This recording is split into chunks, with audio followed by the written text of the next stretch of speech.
कर दिया। देखो भाई क्वेश्चन क्या बोल रहा है, दो समरूप त्रिभुजों के क्षेत्रफल का अनुपात इनकी संगत भुजाओं के अनुपात के वर्गों के बराबर होता है। मतलब क्या बोला, दो को समरूप त्रिभुज दिया है, उसको क्या सिद्ध करना है, अनुपात है उसका स्क्वायर बराबर होता है। ठीक, तो विशेष प्रतिज्ञा से आते हैं। ठीक, विशेष प्रतिज्ञा पति दिया है, देख दो समरूप त्रिभुज दिया है, बना लेते दो समरूप त्रिभुज, इसका नाम रख देते ए बी सी और एक बार बना लेते हैं डी क्यू आर। ठीक, यही दिया है ना। उसके बाद क्या बोले, संगत भुजाओं के वर्गों के अनुपात के बराबर होता है। विशेष प्रतिज्ञा में क्या लिखते हैं, जितना त्रिभुज के बारे में जानते हैं उतना कुछ लिख देंगे। क्या लिखेंगे, देखो यहाँ पर, माना कि त्रिभुज ABC तथा त्रिभुज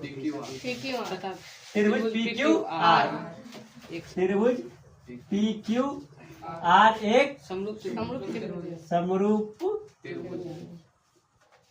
त्रिभुज है। देखो समरूप रहता था, मतलब इसका कोण इसके बराबर, इसका कोण इसके बराबर, इसका भुजा इसके बराबर होता है ना, वही लिखेंगे। कोण A बराबर में क्या होगा, कोण P, और कोण B बराबर में कोण Q, और कोण C बराबर में कोण R। ठीक, तो भुजा भी बराबर होगा ना भाई, कोण बराबर है तो भुजा बराबर, तो AB भुजा PQ के बराबर, BC भुजा QR के बराबर, AC भुजा PR के बराबर। लिखो यहाँ पर AB बट्टा में क्या होगा PQ बराबर BC बट्टा में QR बराबर AC बट्टा में PR। नहीं कुछ जानते हैं ना, और कुछ जानते हैं, और कुछ नहीं जानते हैं। ठीक, उसके बाद सिद्ध क्या कथी करना हमको, यहाँ देख, क्षेत्रफलों का अनुपात इनकी संगत भुजाओं के अनुपात के वर्ग के बराबर, मतलब जो अनुपात है ना उसका वर्ग मतलब स्क्वायर के बराबर होता है। यह लिख यहाँ पे, हमें सिद्ध करना है, परिसिद्ध करना है, AB बट्टा में PQ के होल स्क्वायर बराबर BC बट्टा में QR के होल स्क्वायर बराबर AC बट्टा में PR के होल स्क्वायर।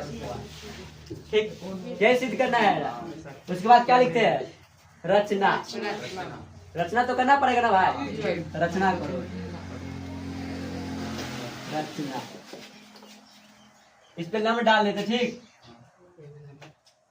इसको मान लेते हैं डी, इसको मान लेते हैं डाल लेते हैं, इसको नाम रख देते हैं एस।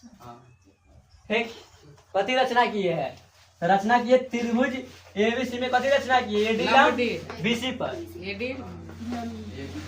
यहाँ लिखेंगे त्रिभुज ABC में AD लंब BC पर तथा त्रिभुज PQR में PS लंब QR पर तथा त्रिभुज PQR में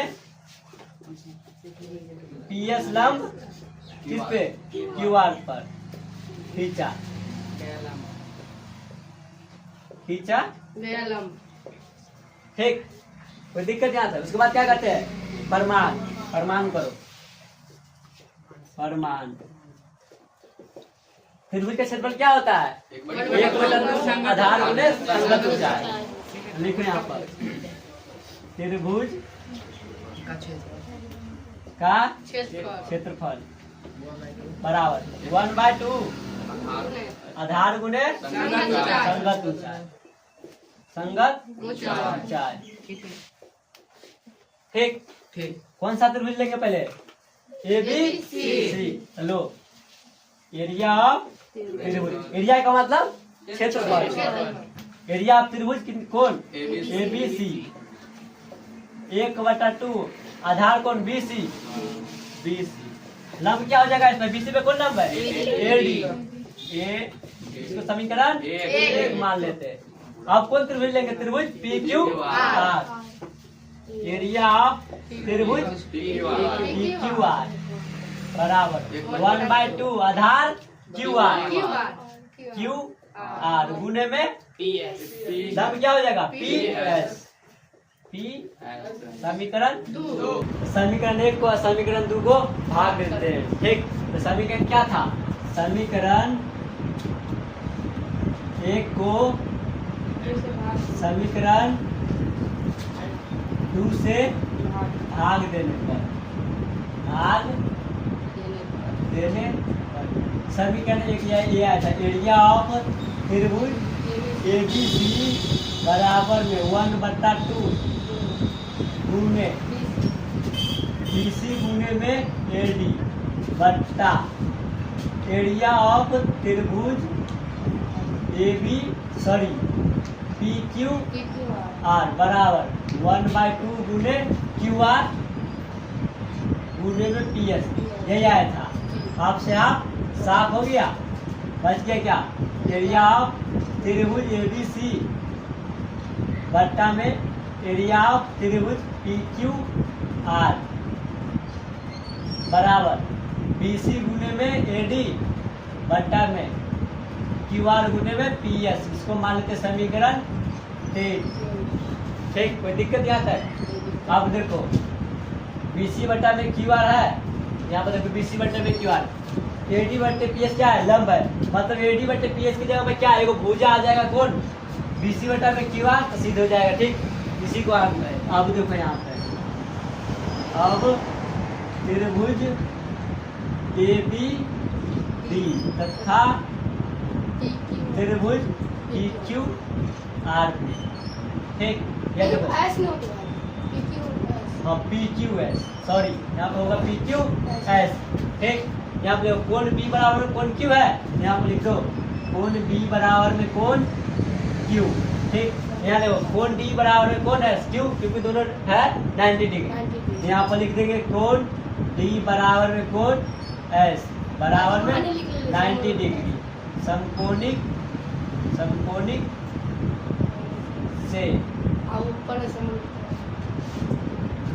ठीक, अब यहाँ देखो एंगल से दोनों त्रिभुज समरूप हो जाएगा। तो यहाँ पर लिख दो त्रिभुज ABD समरूप त्रिभुज PQS। कैसी हुआ? एंगल से कसौटी से। ठीक, कोई दिक्कत? अब आज देखो जब ये एंगल कसौटी से बराबर होगा तभी भुजा बराबर होगा, कोण बराबर होगा। इसमें कोण कथी होगा? कोण B बराबर है कोण Q। देखो कोण B बराबर है कोण Q। आज यहाँ पे कोण D बराबर है कोण S, कोण D बराबर कोण S। Q बराबर होगा भाई तो 90 डिग्री होने से। तो यहाँ पे समकोणिक से एंगल से बराबर हुआ तो यहाँ पे कसौटी से। ठीक, जब त्रिभुज दो समरूप हुआ तो एंगल बराबर तो मतलब साइड बराबर, मतलब कोण बराबर तो भुजा बराबर। ठीक, यहाँ पर आ जाएगा भुजा बराबर तो क्या होगा? AB बट्टा में PQ, AB बट्टा में PQ और क्या हो जाएगा? BD बट्टा में QS बराबर AD बट्टा में क्या हो जाएगा? PS। ठीक, कोई दिक्कत यहाँ तक? क्या देखो AD बट्टा में PS आया।